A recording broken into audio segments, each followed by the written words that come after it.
Breaking news into CBS Sports. And with that, we bring in CBS Sports NFL lead insider Jonathan Jones. And Jonathan, you know, for a lot of us, this is not a surprise. It felt like this was just a matter of when, not if. How did we reach this conclusion where Deebo and the 49ers part ways and now he's on the Commanders? Yeah, Chris, I'm back home right now, but just spent the past week in Indianapolis. That's where deals get done, right? And so we are about a week and a half away from the start of free agency, the official start. So this trade is not official until March the 12th. But it happened because John Lynch was there at the Combine, was able to talk with teams, talk with his buddy Adam Peters, right? He employed him for several years there in San Francisco. Now, of course, he's the general manager of the Washington Commanders, and they were able to hammer out a deal. There was interest from other teams, the Houston Texans. There was some light interest from the Pittsburgh Steelers, as there had been for some time. But ultimately, it's the Washington Commanders. Deebo Samuel wanted to go there, wanted to play for Dan Quinn and Cliff Kingsbury, wanted to play with Jaden Daniels, wanted to, keep his salary at what it was and be on a contender with an opportunity to rebound from his down year last year, as you noted earlier. And so that's why you see Deebo Samuel wanting to go there. Look, it's really remarkable that Washington is a destination spot now for a lot of free agents, considering what it was like there a mere 2 years ago or so, and for the previous couple of decades. But this is a credit to John Lynch, the teams. It's granted. And that is how we wind up getting here, where Deebo Samuel, no longer with the San Francisco 49ers, a chance to, get right a little bit with a new team. And that new team, of course, is the Washington Commanders. So let's stay on the Commanders, Jonathan. So you look at a team that really did not have dynamic playmakers outside of Jaden Daniels and Scary Terry and Terry McLaurin, right? Now you add Deebo Samuel, who you think is going to be really motivated to show the 49ers something to prove. But what do you think is next for the Commanders as they look to build their whole team around Jaden Daniels, their franchise QB? Well, this is the time period. This is it. And they have cap space. Before this trade, they were going to have about $81 million in cap space. Doing some quick math, it'll be in the mid-60s with this trade here. But we see their playmakers right there. Also, it's just going to give them another element, right? Because we know how Deebo has been used with the San Francisco 49ers back when he was a little healthier and probably a little skinnier as well, as that sort of running back weapon option, as well as that pass catcher. And we see De'Ami Brown and the guys that they have on this team that can also help out. Olamide Zaccheaus as well. So they're going to have some speed out there. Yeah, Terry McLaurin is the big name. Yeah, of course, Deebo Samuel's the big name. But this is another element to that offensive scheme and weaponry that Cliff Kingsbury has. And I don't know that the Commanders and that group necessarily believe in championship windows, right, philosophically.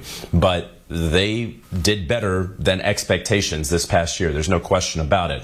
Came up short against the Philadelphia Eagles, who were a better team than the Commanders in that NFC title game and throughout the season. However, you're going to have to do a little bit more. We saw them go out and get Marshawn Lattimore. We'll see if that trade winds up ultimately being worth the high price that they paid for Marshawn, considering the soft tissue injuries that he's been dealing with the last couple of years. But if you can get a rejuvenated Deebo Samuel, if you can use him in the ways that he was used when he was one of the best weapons in football a few years ago, and if you don't have a sophomore slump from Jaden Daniels, right, if you can bring back so many of these potential free agents, Zach Ertz, right, he's very happy to be in Washington, but what are you going to pay a mid-30s tight end, right? And so there's still some questions the Commanders have to work out, but again, it's great that guys want to be there. And so by acquiring Deebo Samuel, that's going to send a message, one, to free agents who want to go to Washington, but two, free agents to be who are with the Washington Commanders in 2024, that, hey, we're loading up over here, guys. Maybe you guys should come on back. Absolutely. This is the place to be. We're no longer a laughingstock, and for so long you felt like it was just going to be forever the way the franchise was run. But now you got Jaden Daniels, new ownership, and they are in a different place. Now, on the 49ers side, right, of course, they have to replace Deebo Samuel. That's not an easy guy right, to replace? What is next for them as they look to change maybe some of their philosophy on offense in getting somebody like a Deebo, or maybe just somebody else, right, who's going to take the top off the field? So because we have sort of known that it was going to be Ayuk or Deebo going back to the fall, this is something that the Niners have been planning and preparing for some time, right? I mean, obviously, when they went for it in 2024, when they paid Trent Williams, when they paid Christian McCaffrey, knowing that they had 1 year left of one of the best deals in all of sports for a team with Brock Purdy on that 7th round pick contract, they knew in 2024, all right, we're not going to be able to keep this band together in 25. Somebody's going to go. And so because of that, they go out and they draft Ricky Pearsall, and they extend Ayuk. And so Deebo was left out in the cold a little bit. So they've been thinking about that from a weaponry perspective. But what's next for the Niners in terms of what they're going to do salary-wise? Well, it's Brock Purdy. And that is going to be a very interesting contract negotiation, one that, the Niners usually, they don't like doing it, but it's been working out this way where they don't get contracts done until deep into training camp. They don't want that to be the case. What's going to be Brock Purdy's number?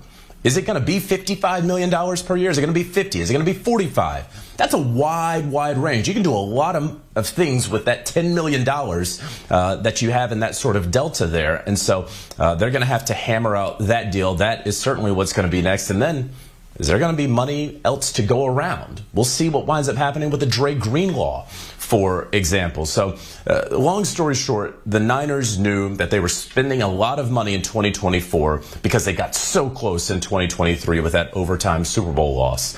And then when it didn't happen, I think the purse strings were sort of tightened up there. And so Deebo Samuel will now be on the ledger for the Washington Commanders. The Niners have been preparing for life without Deebo Samuel, and now here we are. Once we get officially to March 12th, that life without Deebo Samuel will be a reality.